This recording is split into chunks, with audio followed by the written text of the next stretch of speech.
ಸರ್ವರಿಗೂ ಶ್ರೀ ಕೃಷ್ಣ ಜನ್ಮಾಷ್ಟಮಿಯ ಶುಭಾಶಯಗಳು. ಇಸ್ಕಾನ್ ಶಿವಮೊಗ್ಗ ವತಿಯಿಂದ ಶ್ರೀ ಕೃಷ್ಣ ಜನ್ಮಾಷ್ಟಮಿಯ ಮಹೋತ್ಸವ ಕಾರ್ಯಕ್ರಮವನ್ನ ಇದೇ ಆಗಸ್ಟ್ 16ನೇ ಶನಿವಾರದಂದು ನಡೆಯಲಿದೆ.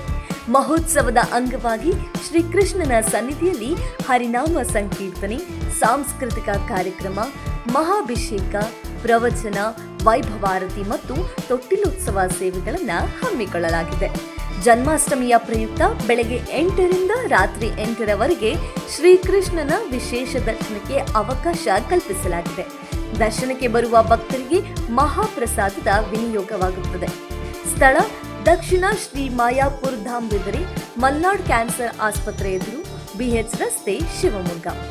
ಬನ್ನಿ, ಜಗದೋದ್ಧಾರಕನ ದರ್ಶನ ಪಡೆದು ಧನ್ಯರಾಗೋಣ.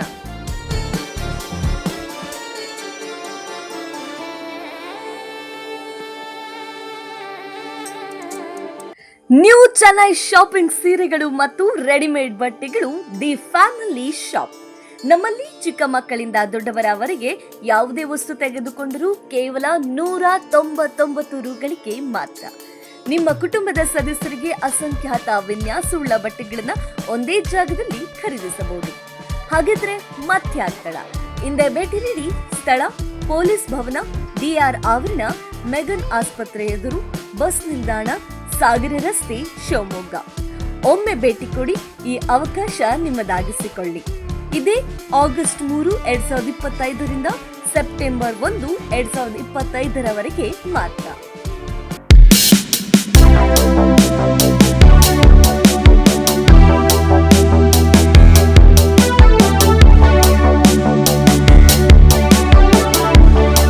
ಪ್ರಧಾನಿ ನರೇಂದ್ರ ಮೋದಿ ಅವರು ಇಂದಿರಾ ಗಾಂಧಿ ಅವಧಿಯಲ್ಲಿ ನಡೆದಿದ್ದ ಎಮರ್ಜೆನ್ಸಿಯನ್ನು ಇಂದಿಗೂ ತಮ್ಮ ರಾಜಕೀಯ ಉದ್ದೇಶಗಳಿಗೆ ಬಳಸಿಕೊಳ್ಳುತ್ತಿದ್ದಾರೆ ಎಂದು ಶಾಸಕ ಗೋಪಾಲ್ ಕೃಷ್ಣ ಬೇಳೂರು ಹೇಳಿದ್ದಾರೆ.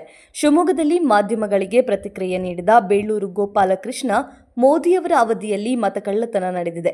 ಇದರ ವಿರುದ್ಧ ಪ್ರತಿಭಟಿಸಲು ನಾಳೆ ಬೆಂಗಳೂರಿಗೆ ರಾಹುಲ್ ಗಾಂಧಿ ಅವರು ಆಗಮಿಸುತ್ತಿದ್ದಾರೆ. ಚುನಾವಣೆಗಳಲ್ಲಿ ಮತಕಳ್ಳತನ ನಡೆದಿರುವುದು ಸತ್ಯ. ಕಳ್ಳತನದ ಮತಗಳಿಂದಲೇ ಮೋದಿ ಗೆದ್ದಿರುವುದು ಎಂದು ಹೇಳಿಕೆಯನ್ನ ನೀಡಿದರು. ರಾಜಕೀಯವಾಗಿ ಇವತ್ತು ಮೋದಿಜಿಯವರು ಇಡೀ ದೇಶದಲ್ಲಿ ಏನು ಇವತ್ತು 50 ವರ್ಷದ ತಮ್ಮ ಇತಿಹಾಸದಲ್ಲಿ ಏನು ಮೊನ್ನೆ ಇಂದಿರಾ ಗಾಂಧಿಯವರು ಏನು ತುರ್ತು ಪರಿಸ್ಥಿತಿ ತಂದು ಭಾರಿ ಇದು ಮಾಡಿಬಿಟ್ಟು ತಮ್ಮ ರಾಜಕೀಯ ಇದು ಮಾಡಿಕೊಡ್ರು ಅಂತೇಳಿ ಇವರು ಏನು 50 ವರ್ಷದ ಸಂಭ್ರಮಣೆ ಮಾಡಿದ್ದಾರೆ ಬಿಜೆಪಿಯವರು.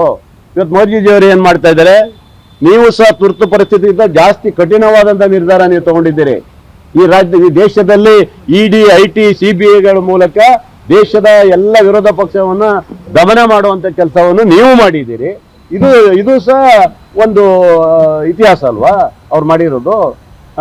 ಯಾವ ಇಂದಿರಾ ಗಾಂಧಿಯವರು ಮಾಡಿದ್ದು 50 ವರ್ಷದ ಏನು ಹಿಂದೆ ಆಗಿರುವಂತ ಎಮರ್ಜೆನ್ಸಿನೇ ಬಹಳ ಹೇಳ್ತಿರಲ್ಲ, ಇದು ಅಷ್ಟೇ ಅಸ್ತ್ರವನ್ನು ಬೆಳೆಸ್ತಾ ಇದ್ದಾರೆ ಇವತ್ತು. ಅದರಿಂದ ಚುನಾವಣೆ ಇದರಲ್ಲೂ ಸಹ ಆಗಿಲ್ಲ ಅಂತ ಹೇಳಕ್ ಪ್ರಶ್ನೆನೇ ಇಲ್ಲ. ಖಂಡಿತ 100ಕ್ಕೆ 100 ಆಗಿರ್ತದೆ, 100ಕ್ಕೆ 100 ಆಗಿರ್ತದೆ. ಅದಕ್ಕೋಸ್ಕರ ಮಾನ್ಯ ರಾಹುಲ್ ಗಾಂಧೀಜಿಯವರು ಏನು 8ನೇ ತಾರೀಕು ಬರ್ತಾ ಇದ್ದಾರೆ ನಾಳೆ, ಆ ಕಾರ್ಯಕ್ರಮವನ್ನ ನಾವು ಇವತ್ತು ಹಮ್ಮಿಕೊಂಡಿದ್ದೀವಿ. ಖಂಡಿತ ಅದು ಮಾಡಲೇಬೇಕಾಗುತ್ತೆ. ಇವತ್ತು ವಿರೋಧವಾಗಿ ನಾವು ಮಾಡಲೇಬೇಕು. ಬಿಜೆಪಿಯವರಿಗೆ ಅವ್ರಿಗೆ ಏನು ಪ್ರತಿಭಟನೆ ಮಾಡ್ತಾರೆ ಅವರು, ನಾವು ಹೆಂಗೂ ಮತವನ್ನ ಕಳ್ಳ ಮತ ಮಾಡಿಕೊಂಡು ನಾವು ದೇಶದಲ್ಲಿ ಅಧಿಕಾರ ಹಿಡಿದೀವಿ ಅಂತ ಮಾಡ್ತೀರಾ? ಎಲ್ಲಿ ಇತ್ತು ಅವರಿಗೆ? ಅದೇ ಮೋದಿಜಿಯವರು ಹೇಳಿದ್ರೆ ನಮ್ಗೆ ಇಷ್ಟು ಬರ್ತದೆ, 400 ಸೀಟ್ ಮೇಲೆ ಬರ್ತದೆ ಅಂತ ಲಾಸ್ಟಿಗೆ ಎಲ್ಲಿ ಹೋಗಿದ್ರು ಅವರು? ಇವತ್ತು ಚಂದ್ರಬಾಬು ನಾಯ್ಡು ಮತ್ತು ಬಿಹಾರದ ನಿತೀಶ್ ಕುಮಾರ್ ಇಲ್ಲ ಅಂತ ಹೇಳಿದ್ರೆ ಇವತ್ತು ಏನು ಇರಲಿಲ್ಲ ಅವರು ಅಲ್ವಾ? ಅಂದ್ರೆ ನಡೆದಿದೆ, ಕಳ್ಳ ಮತದಾನ ನಡೆದಿದೆ. ಅದರಿಂದ ನಾವು ಒಂದು ಹೋರಾಟ ಮಾಡುವಂತ ಕೆಲಸವನ್ನ ಕೇಂದ್ರದ ವಿರುದ್ಧ ಮಾಡ್ತೀವಿ. ನಾವು ಖಂಡಿತ ಆಗ್ಬೇಕು, ಇವೆಲ್ಲ ಆಗ್ಬೇಕು. ಮೋದಿಜಿಯವರಾಗಿದ್ದು ಕಳ್ಳ ಮತದಾನದಿಂದಲೇ ಇವತ್ತು ದೇಶದ ಚುನಾವಣೆಯಲ್ಲಿ ಇವತ್ತು ಗೆದ್ದು ಬಂದಿದ್ದಾರೆ ಅವರು. ಇದರಲ್ಲಿ 2 ಮಾತು ಇಲ್ಲ ಇವತ್ತು. ಯಾಕಂದ್ರೆ CBI, ED ನೋಡಿ, ಸುಪ್ರೀಂ ಕೋರ್ಟೇ ಹೇಳಿದೆಯಲ್ಲ, ನಿಮ್ಮ EDಗೆಲ್ಲ ಏನು ಕೆಲಸ ಇಲ್ವಾ ನಿಮಗೆ ಬೇರೆ ಅಂತ ಹೇಳಿದಾಗ ಇವೆಲ್ಲ ಚಾಟಿ ಬೀಸ್ತಾ ಇರ್ಬೇಕಾದ್ರೆ ಇವ್ರು ಮಾಡಿರ್ತಾರ ಅಂತ ನಂದೊಂದು ಭಾವನೆ ಇದೆ.